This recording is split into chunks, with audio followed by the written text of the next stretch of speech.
Hello everyone, my name is Kunal Varandani. I am from Rajasthan, pursuing articleship from Deshi Shine Company, Ahmedabad. My topic is on about GST registration procedure. So firstly, I talk about introduction of GST. 29 मार्च 2017 को GST parliament में पास हुआ था और 1 जुलाई 2017 को ये all over the India effect हुआ था। ये एक डेस्टिनेशन बेस्ड टैक्स है और there are two types of movements. First is intra state and second is inter state. Intra state supply होती है within the same state supply, like Gujarat to Gujarat जो sale होती है वो इंट्रा स्टेट होती है, जिसमें सीजीएसटी और एसजीएसटी लगाया जाता है। सेकंड है inter state supply, one state to another state supply, like Gujarat to Mumbai, जिसमें आईजीएसटी लगाया जाता है। There are 13 types of returns, जिसमें जीएसटी है 1 और 3 भी, जो कि मंथली फाइल किए जाते हैं। सेंट्रल गवर्नमेंट ने थ्रेशोल्ड लिमिट प्रोवाइड करी है फॉर सप्लायर ऑफ गुड्स के लिए और सप्लायर ऑफ सर्विसेज के लिए। सप्लायर ऑफ गुड्स के लिए 40 लाख की लिमिट है और सप्लायर ऑफ सर्विसेज के लिए 20 लाख की। इनको रजिस्ट्रेशन करवाने की जरूरत नहीं है, लेकिन अगर इनका टर्नओवर 40 लाख और 20 लाख से एक्सीड होता है और अप टू 1.5 करोड़ है तो इनको थ्रेशोल्ड लिमिट में ऑप्ट करना पड़ेगा।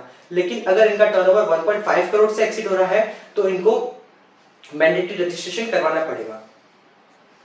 नेक्स्ट है कौन कौन से डॉक्यूमेंट्स चाहिए होते हैं। तो सबसे पहला है प्रोप्राइटरशिप बिजनेस। उसके लिए उनका आपको पैन कार्ड चाहिएगा, आधार कार्ड चाहिएगा, पासपोर्ट साइज फोटो प्रोप्राइटर का और रजिस्टर्ड ऑफिस का एड्रेस प्रूफ और बैंक अकाउंट डिटेल, जिसमें आपको उसकी कैंसल्ड चेक की कॉपी चाहिएगी और पासबुक का फ्रंट पेज चाहिएगा।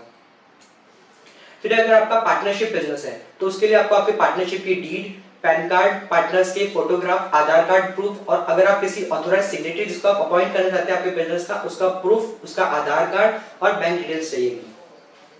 अगर आप एज अ कंपनी रजिस्टर होना चाहते हैं तो आपको कंपनी का PAN card, ministry of corporate affairs का जो इनकॉर्पोरेशन सर्टिफिकेट होता है वो, मेमोरेंडम और articles of association, authorised signatory का अपॉइंटमेंट प्रूफ, ऑथोराइज्ड सिग्नेटरी का पैन कार्ड, आधार कार्ड और जितने भी डायरेक्टर्स हैं उनका पैन कार्ड और आधार कार्ड चाहिएगा।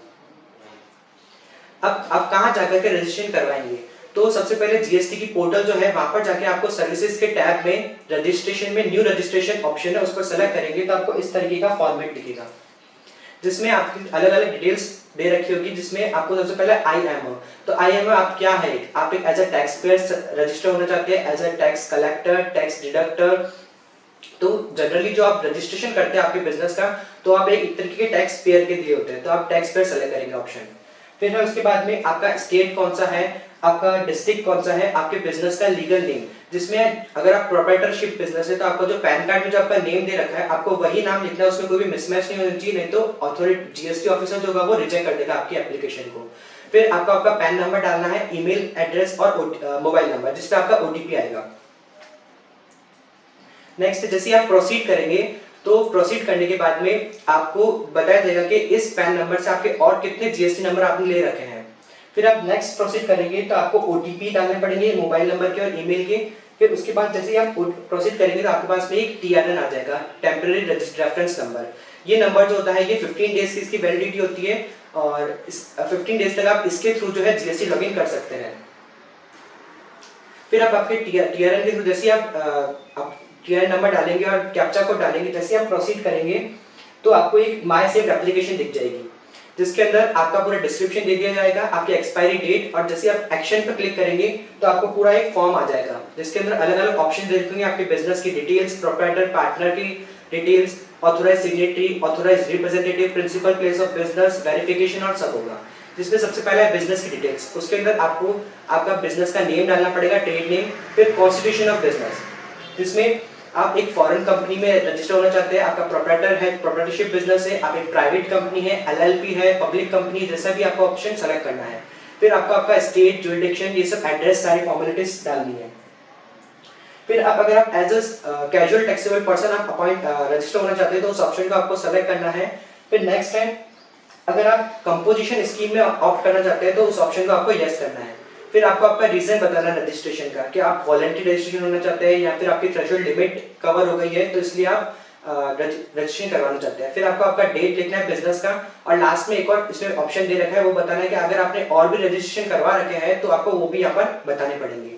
फिर सेव एंड कंटिन्यू करना है। फिर नेक्स्ट ऑप्शन जो है वो है पार्टनर्स और प्रमोटर्स का, तो यहाँ पर उसकी पर्सनल डिटेल्स, उसका एड्रेस, उसकी आइडेंटिटी इंफॉर्मेशन, अगर आप कंपनी है तो कंपनी किस में उसका डेजिग्नेशन बताना है, उसका डीआईएन नंबर और सारी डिटेल्स डालनी है। फिर नेक्स्ट है जो प्रोप्राइटर है या फिर जो भी पार्टनर्स है तो उनका आपको उसका इमेज अपलोड करना पड़ेगा जिसकी लिमिट है 100 KB तक की उसकी इमेज की साइज होनी चाहिए और वो JPG फॉर्मेट में होना चाहिए।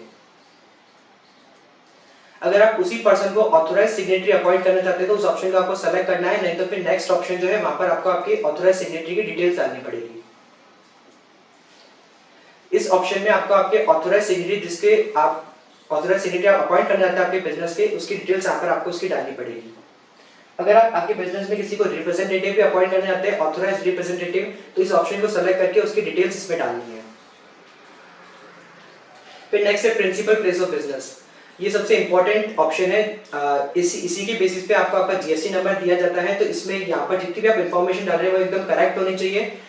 उसमें सबसे पहले है आपको आपका एड्रेस डालना है, फिर फिर आपको आपका नेचर ऑफ बिजनेस बताना है कि आप प्रेमाइसेस का जो है पोजीशन बतानी है कि आप रेंट पे हैं या फिर ओन है या फिर कंसेंट पे है, लीज पे है, और उसके पास में ही उसकी डॉक्यूमेंट अपलोड करना है। अगर आपका रेंट पे है तो रेंट एग्रीमेंट बताना पड़ेगा, ओन है तो इलेक्ट्रिसिटी बिल और NOC और सब होती है वो आपको अपलोड करनी है। उसकी भी लिमिट है 1 MB तक होनी चाहिए और JPG या फिर PDF फॉर्मेट में होना चाहिए। फिर नेक्स्ट है आपको आपका नेचर ऑफ बिजनेस सेलेक्ट करना है। अगर इन सब ऑप्शंस में से अगर आपका नेचर ऑफ बिजनेस है तो सेलेक्ट करना है, अदरवाइज अदर्स में सेलेक्ट करके और आपके बिजनेस को स्पेसिफाई करना है नेचर ऑफ बिजनेस को। अगर आपका एडिशनल प्लेस ऑफ बिजनेस है तो वो भी आपको उस ऑप्शन नीचे दे रखा है, उसको सेलेक्ट करेंगे आप तो वहां पर आपका एडिशनल प्लेस ऑफ बिजनेस आप बता सकते हैं। फिर नेक्स्ट है गुड्स एंड सर्विस, जिसमें आपको आपका बिजनेस का HSN कोड डालना पड़ेगा। HSN कोड डालने के बाद में आप जैसे सेव एंड कंटिन्यू करेंगे फिर आपको आपका स्टेट स्पेसिफिक इन्फॉर्मेशन देनी पड़ेगी। ये मैंडेटरी नहीं है, ये पोर्शन आप स्किप भी कर सकते हैं, लेकिन अगर आपके बिजनेस का आपके पास में प्रोफेशनल टैक्स कोड है या फिर सर्टिफिकेट है तो वो आप इन्फॉर्मेशन यहाँ पर डाल सकते हैं। फिर लास्ट है वेरिफिकेशन प्रोसीजर, जिसमें आपको इस ऑप्शन में ग्रीन टिक पर सेलेक्ट करना है और बताना है कि जो भी आपने इन्फॉर्मेशन दी है वो to the best of my knowledge है। फिर ऑथोराइज सिग्नेटरी को सेलेक्ट करना है, प्लेस डालने के बाद में आप सबमिट कर सकते हैं। सबमिट करने के भी 2 ऑप्शन है, या तो आप DSC के थ्रू सबमिट करेंगे या फिर आप EVC। DSC उनके लिए एप्लीकेबल होती है जो कंपनीज होती है, LLPs होती है, और सेकंड है EVC। EVC में आप आधार बेस्ड OTP के थ्रू सबमिट कर सकते हैं।